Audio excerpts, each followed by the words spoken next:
Time where the first Sunday in November each year we stop and celebrate, be remembering what God has done here at East Valley Bible Church. It does take on a little bit of a special significance. So this is our 10th anniversary celebration today.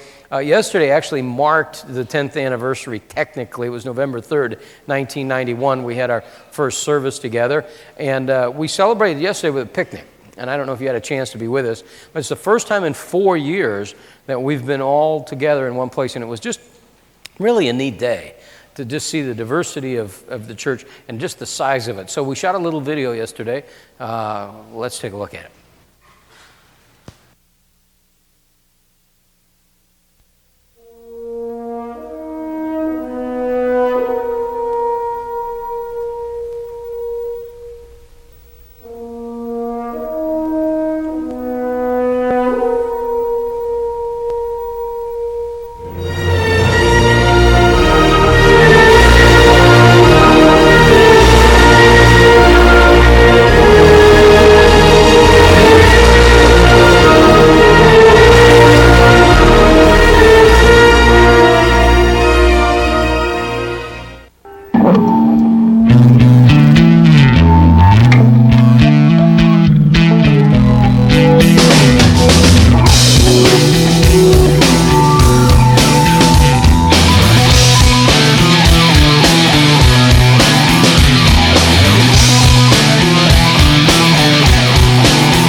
To those who call you,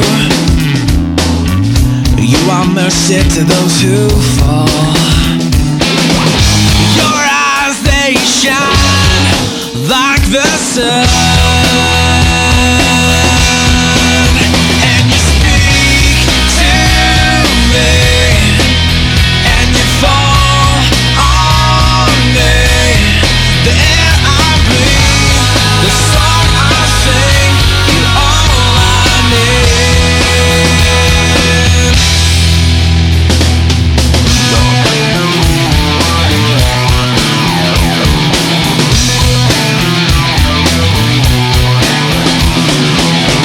Lord, my heart longs to know you, to worship you in truth. Your eyes, they shine like the sun, and you speak to me, and you fall on me.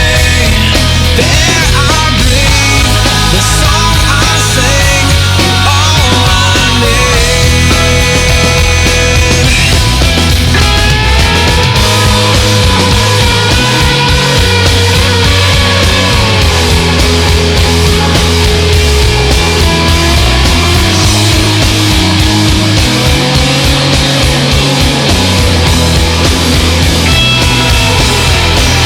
And you speak to me, and you fall on me.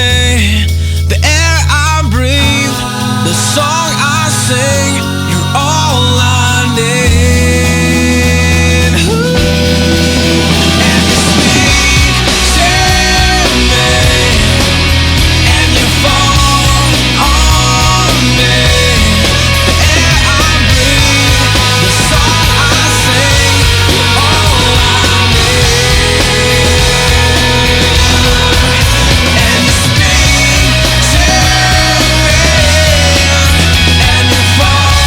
and you fall on me. The air I breathe, the song I sing, you're all I need.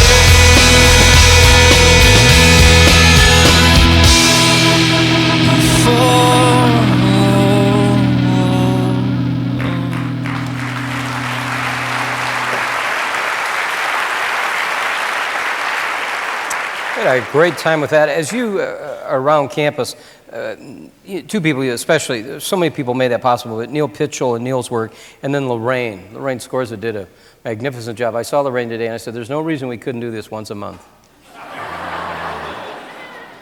She hit me.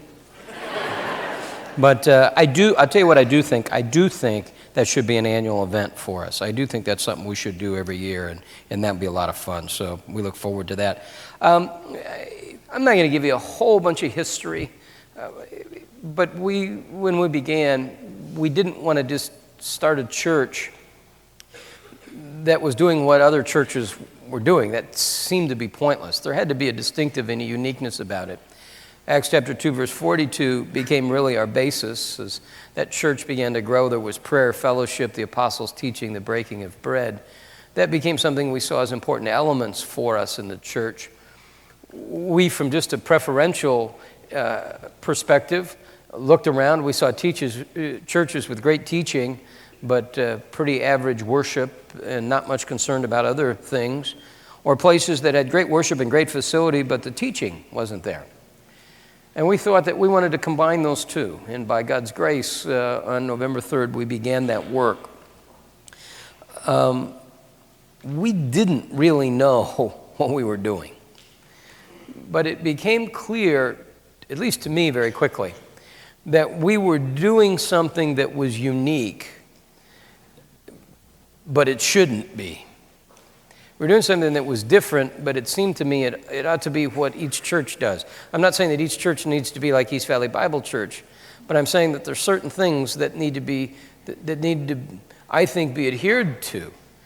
It's very clear to me, you had several things happening in the church, and I'm no historian and not all that bright, but I could see two things.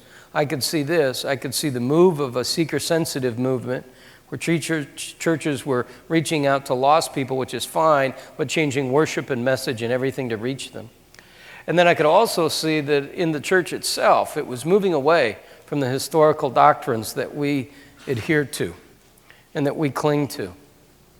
It was moving away from the very teaching of the depravity of man and God's move in our heart, His electing us, the extent of the atonement, the fact that we were preserved by the Holy Spirit, that God saved us. Those messages aren't preached very often anymore.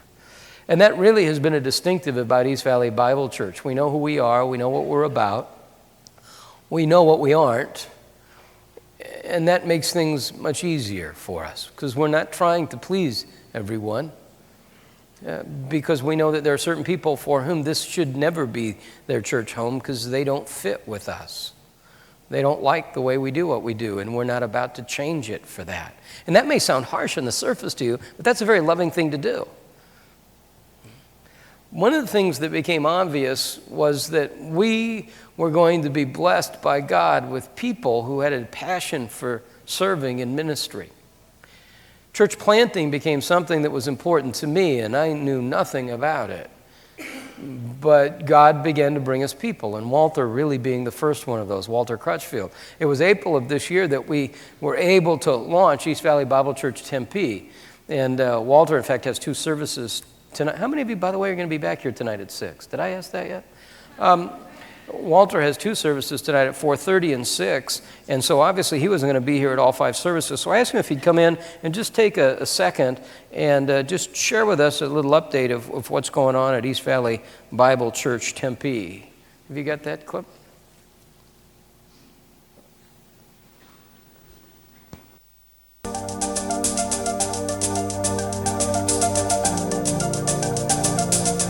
In April of this year, I had the privilege of taking a team of people from East Valley Bible Church and a number of those who were committed to be a part of a church plant and begin East Valley Bible Church Tempe. Along with the elders and deacons and an initial group of about 75 to 100 leaders, we began that church in April of this year. It's been exciting to watch what God has done. We know the responsibility of bearing the East Valley Bible name, but also the joy that comes with it. We've watched in the last 6 months God build a congregation of about 500 people.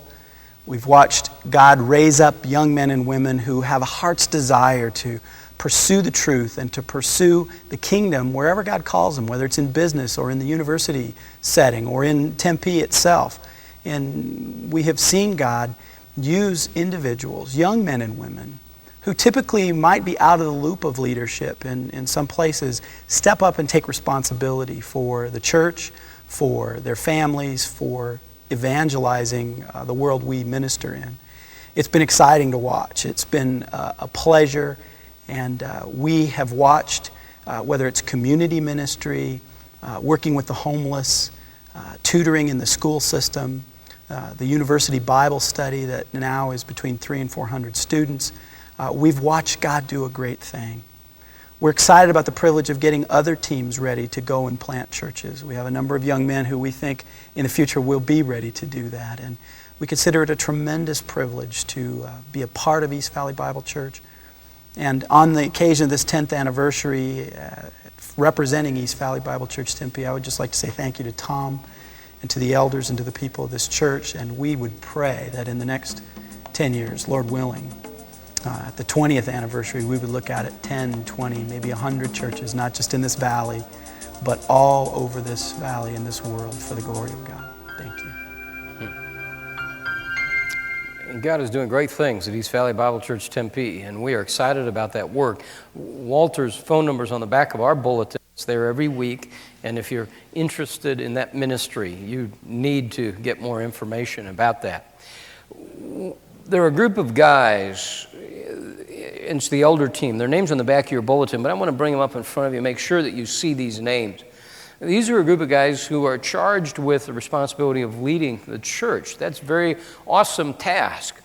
Some of the things are exactly what you would imagine and are relatively easy to handle. We look at certain doctrinal truths, and those decisions are pretty easy. But now the wisdom to apply them to life. The charge with figuring out, yes, people grow best in a small group setting, but what's that look like? How does it begin to work itself out? How do we put flesh on flesh? These are the guys that through extraordinary, and I will just tell you that in their own lives, apart from the elder board, spend hours and hours of thought and prayer on how they could be used by God in this church. They have a task that's a huge responsibility, and they take it very seriously. You rarely see them in this platform, but you see them all over campus all the time. They are guys, some who are retired, some who are working. They are guys who are spending between 20 and 30 hours a week in their responsibility as elders here at the church. And they carry an enormous task. And I would ask you to continue to keep this group of men in your prayers as we look to the future and as we continue to face. We have, as just the sheer size of this increases, the responsibility increases, challenges increase. With all always our emphasis not being on numerical growth, but spiritual growth. And really charged with the spiritual welfare of you and of your family, and it's a huge responsibility. We look to the church, and I try to look to the future. And a couple of years ago, it became clear to me that I was the guy who predicted that the computer was a phase that we'd all just pass through. So I revisited that, and I think I might have been wrong. Boy, that hurt. But what I think I did understand is that once I got into the computer myself and started playing with it, I understood this World Wide Web was something. And that while there was great downside, there's great upside to it as well. And so we put together a website a few years ago, but what you kept seeing is, great example, last month, Getting Plugged In class, people new to the church, and I said, how'd you find East Valley Bible Church? 4 of them said, over the internet.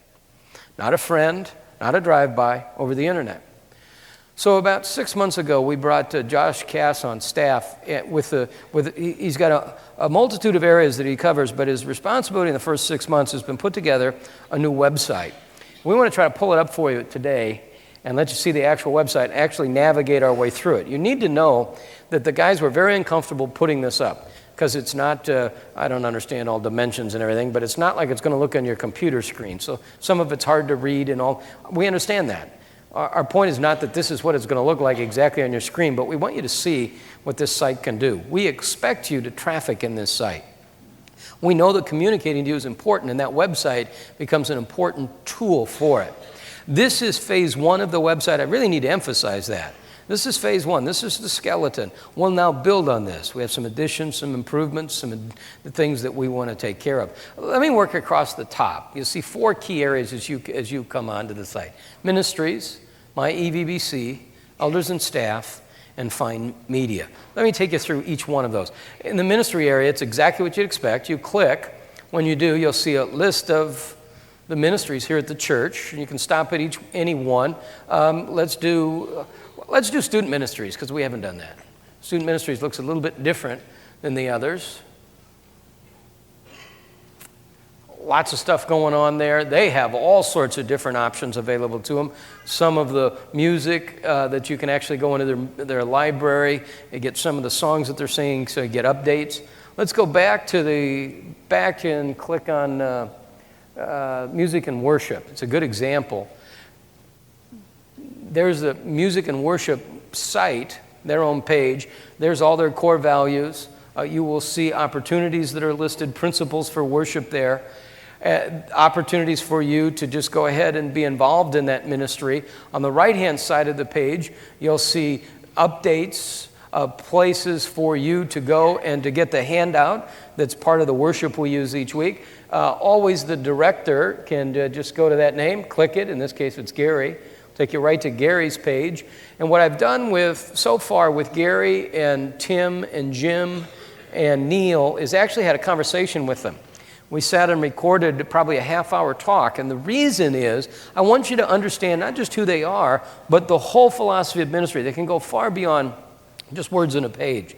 So those are there. Hopefully they'll be there before long with all of the staff. So each ministry will take you into that page and into those specific areas. My EVBC is something unique and different.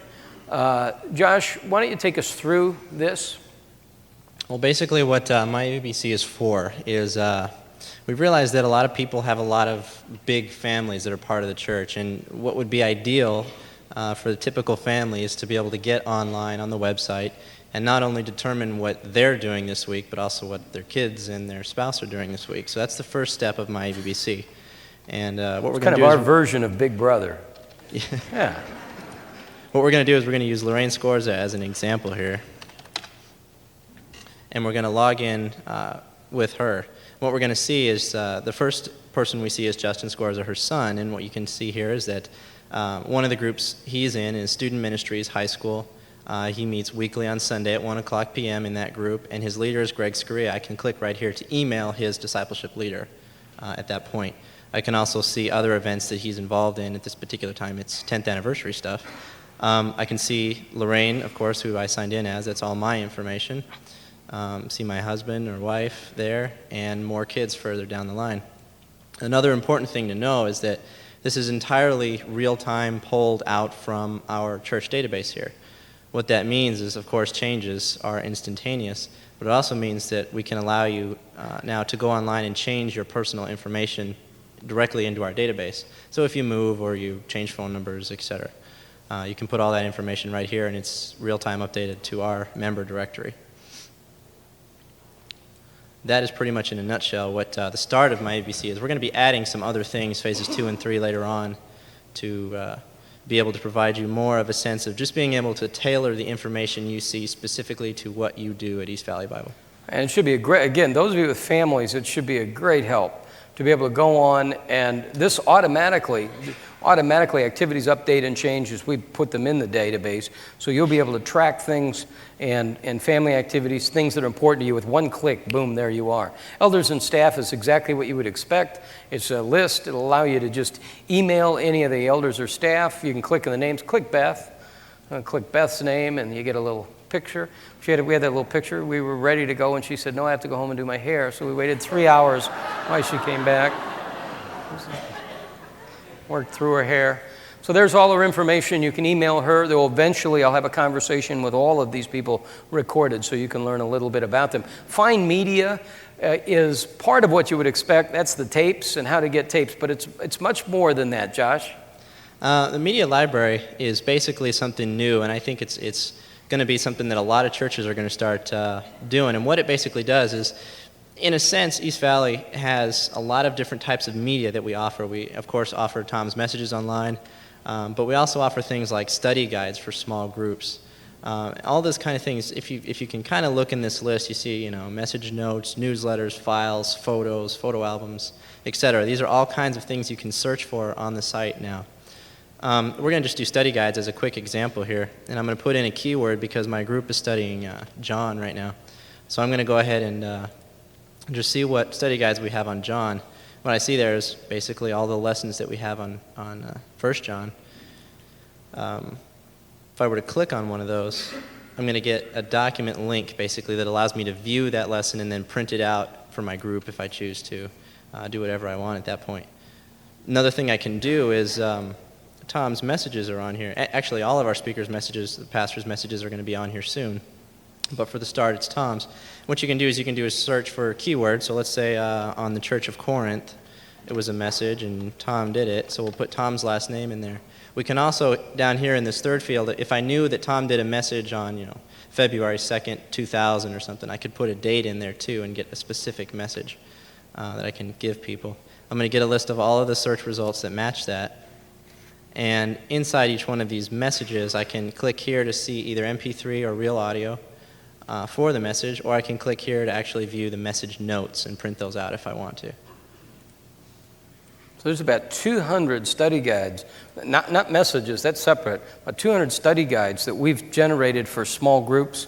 There are tools that are available to you that I'm going to guess most of you don't even know they're there. Written by our staff, really helpful tools that you can use in your own study guide. Let's say you wanted to start a small group at your office, and you knew that you had limited time to prepare and you wanted to use some of the resources available. Those are already online, 200 study guides online right now. There's a lot of information there. Church directory, can you click down, just give you an example of this.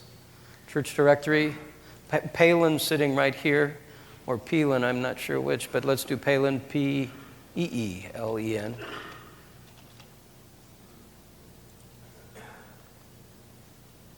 There we are, so there's the Palins of the world that we have listed. There's their email, so one click to them. Over to the right is occupation for those that are listed as well. You can also search this, and obviously we don't want you using this for direct mail, but you can use this, for example, let's say you're getting ready to sell a house, type in real estate, and that should produce something by way of search. It should present to you, in this case it presents a page of people involved in real estate. May or may not want to use them. We don't endorse anybody. Don't come and sue us when they put it to you. But you understand that this is what they do. So my whole point, our whole point in this is for you to now get onto that site and start navigating your way through it. And email Josh with any things you see. The side there, visitor information. How are we doing time? Man, visitor information. Let's just click it. We've got it so they can just come on, a visitor, and immediately there's everything they need, from the doctrine to the campus to service times, anything. Also, shop EVBC. That is not quite totally ready, but basically now you can go online, buy all the books that we have in the bookstore. We're working through finalizing the venue for how we'll present them to you. So all this today to tell you to start using that website. Email us, let us know, let Josh direct them right to Josh, how we can improve it for you. You'll see some, just all sorts of stuff. Common destinations, so the sites that become really the sites that we're on the most, the ones that get the most hits will be right there, and so quickly you're into that. So we want you to be aware of that. That's a significant change, so we expect you and hope that you would use it. It's a great way for us to communicate to you. Obviously, Josh has done a magnificent job in putting that together.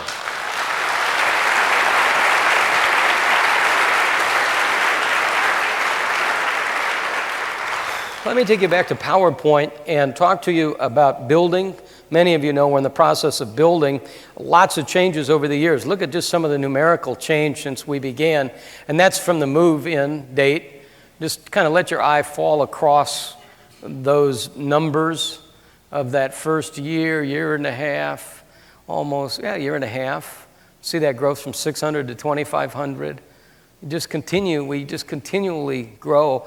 What I did in this, I was very selective. I took month to month Because, you could manipulate this information very easily.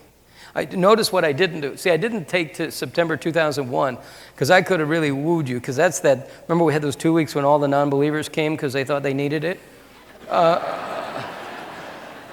It just blows me. I was thinking about it this week. It just blows me away that people go, oh, we just need God's. In times like this is when we need God. You need God each and every day.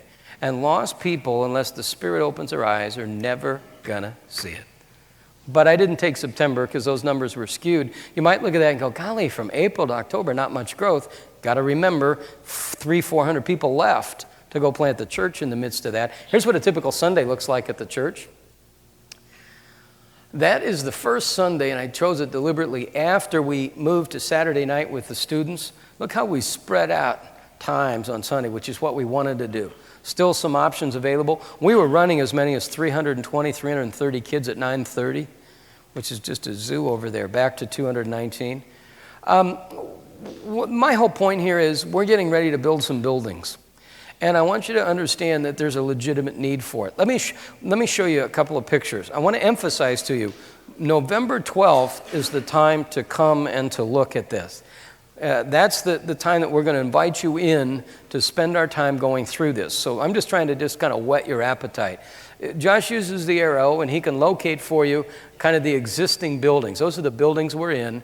We've wrapped those buildings with a classroom space right there. It's about 22,000 feet of classroom space. North of that is an office building, and we'll have about 7,000 feet of office space there, and to the north of that is the conference center. That's a flat floor space. We have reached a point where ministry is being impeded by the building. By that I mean women's ministry is a great example. You put them around tables in a flat floor space and stuff is flying all over.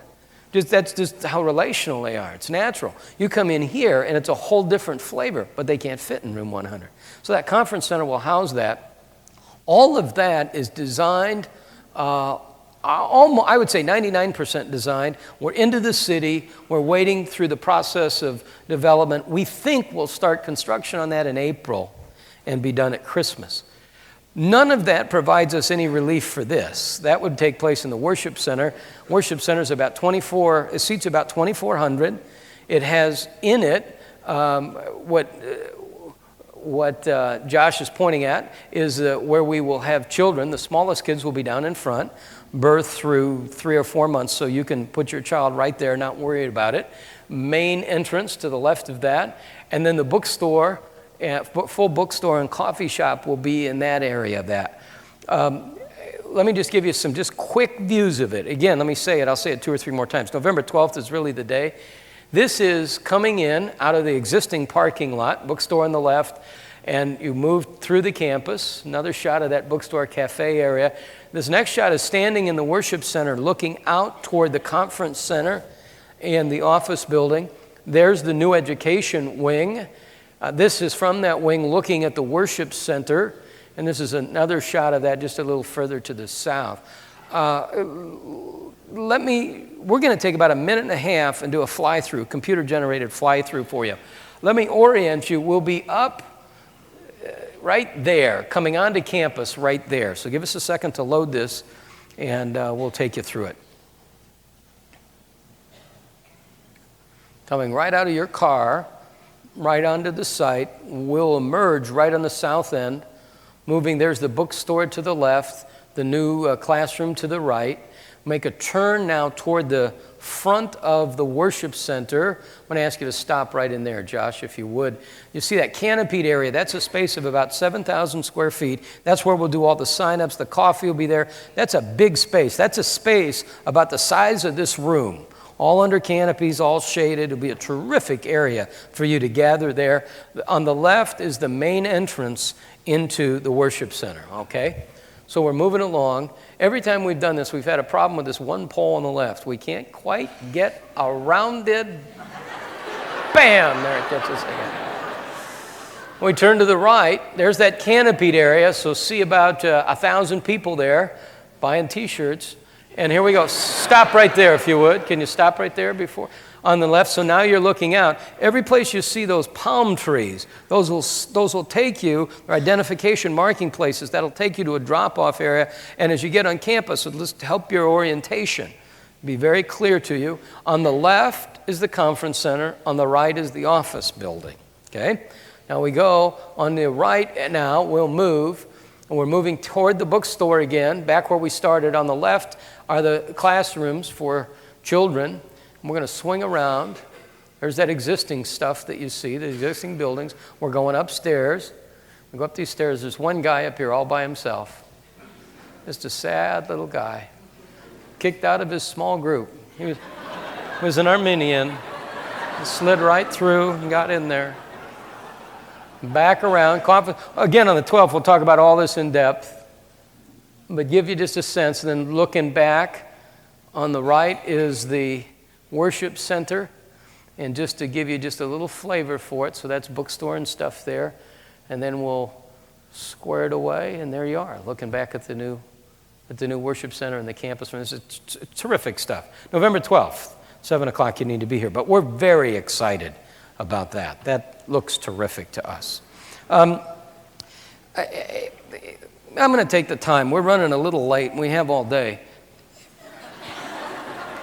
What are you laughing at? Did I say something? Oh, that we're running late? The music's long. No, I'm kidding. I want to make certain, I want to go through some stuff about the future. I want to make certain we've got this. Because what so often happens is, especially some of you are new to the church, you're going, oh, I can't believe this. I left the last church over a building program. And now we're in another building program, and this will be awful. It won't be awful. People already are saying, when is the banquet? When are the pledge cards? What Sunday will the thermometer come out? We don't do that. Maybe the thermometer, but we don't do that stuff. I will tell you why people do it. You need to listen very closely. They do it because it works. But we think it violates the way that we handle things. So there is no pledge drive, and there is no campaign, and there is no thermometer, but there is a huge need. So we're trusting God to fill that. We'll try to come up with some ways to keep you informed about it, but not at the expense of the things that are important beyond that. Nor will we get in a building campaign, and the building campaign consumes everything. I want you to see where my heart is for the future. Here's the first thing. It's to stay focused on the things that we're doing.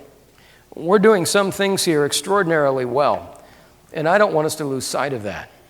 The core beliefs that we've literally, in a mild way, suffered for and sacrificed for. They won't change. Here's the second thing. Mainstream missions. For 10 years, missions has been part of the church, but never a real part of the church. That's our fault. It seems like it's always, here we go, and then there's missions out here. It's something else.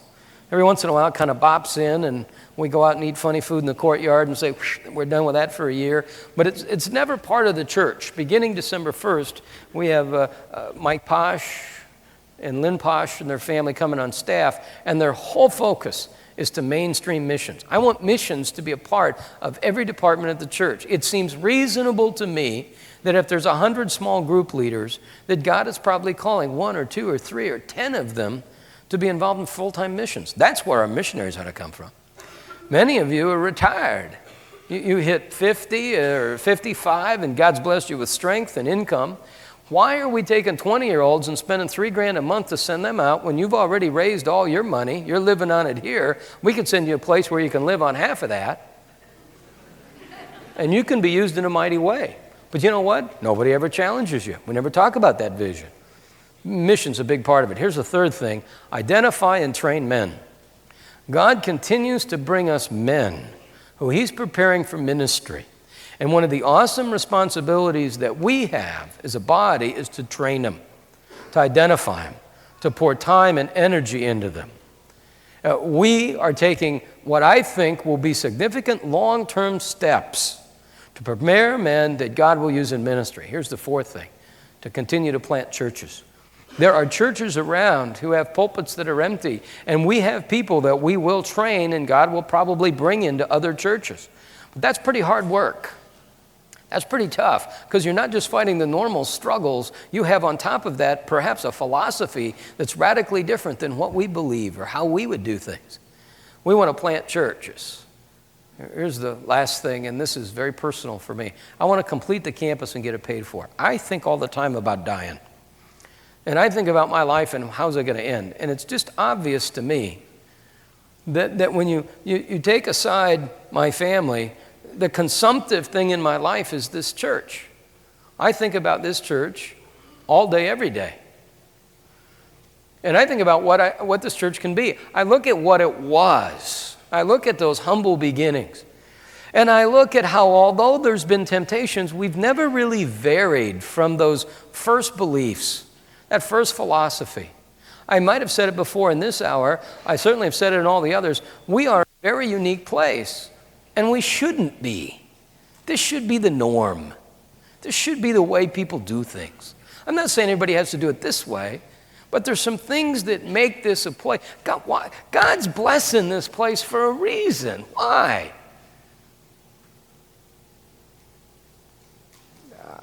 I want to spend the balance of my life getting this campus completed, getting rid of the debt, because we will accumulate debt along the way, getting rid of the debt. So when the guy after me comes in, and he's going to want to change things, that he doesn't have to be encumbered by buildings and debt to make the changes. I'm not talking about changes in doctrine. I'm talking all the time I'm thinking, how do we keep this place young? I look at the churches around the valley, a lot of them, and I'm saying, they're all old people. And I'm getting to be an old person. How does the church stay young? And whether you like the answer or not, part of it is you got young people in leadership. You got young people making decisions. I look forward, because that hasn't been done very successfully. I look forward in leading my generation to finish this campus and build and give it to the next generation to do what God's called them to do.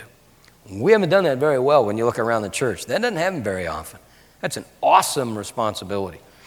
Let me just close. God's placed you here for a reason, and you are in a very unique place. This is a terrific church. Perfect? No. But it's a good church. And He's got you here for a reason. And something drew you here. I would say the Holy Spirit. Humanly, something drew you here. And I hope it's the sense that you can be an important part of something that's truly significant that God's using. Will you? That's what we ask. That's what we pray for. That's what we hope. Why? Why do you do all this? I was laying in bed the other night, and I woke up, and I was thinking about a bunch of stuff, and I thought, why do we go through this? Because it's hard. Because there's something bigger than us. Because God saved us for a reason, and He put us here for a purpose. And East Valley Bible Church is a tool He's using till He comes again. You know that He is? There's a time, an end of our life, where we'll either die or He'll come again to gather His church. He the bridegroom, we the bride. To go and to be with Him forever. Let's pray. Father, thank you. Thank you for your Son, Jesus. Thank you for His life and for His death. Thank you for salvation that we find in Him and Him alone. God, we look forward to the day, not too long from now, when we will be with you forever. God, I pray that as we look over the balance of our life, we can see how you've worked. We can see what you've done. God, we thank you. We thank you for choosing us. We thank you for saving us. We thank you for bringing us into your kingdom. We thank you for all the work you've done in our life. Now we come not to repay you, but in response, in thanksgiving to what you've done. God, we come and we present our bodies to you as a living sacrifice. God, let us live in light of eternity. Let us live today and each day with an understanding that not too long from now, you will call your church home. God, let that be our thought.